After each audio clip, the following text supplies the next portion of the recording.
disguise and I came here to conquer. Like a really shitty car turned into a transformer. Whoa, whoa, whoa, whoa, I'm a transformer.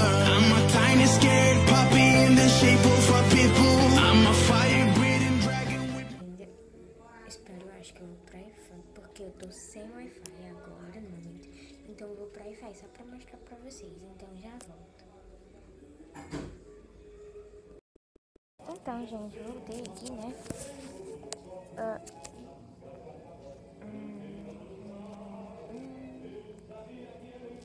Só um minuto. Reiniciei aqui, gente. Aí vou mostrar aqui pra vocês os mods.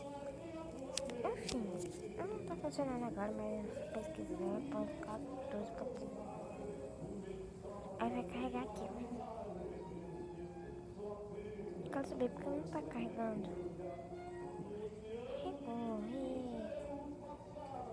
Ué. Tá ruim, gente, tá ruim. Pera aí. Enfim, aí vai ter lá mod câmera e enderpeel. Você clica em cima, vai até lá embaixo pra baixar. E aí você baixa e só envia pro como é? Pro Block Launcher. Eu queria explicar detalhadamente, mas como esse não tá ajudando em nada, eu vou tentar fazer outro vídeo depois mostrando. E aí pois é.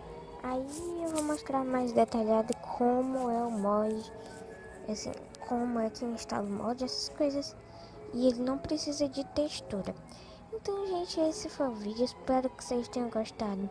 Eu queria ter explicado direitinho como é que baixa o mod, mas como não deu, né? Eu vou tentar fazer outro vídeo depois explicando como baixa.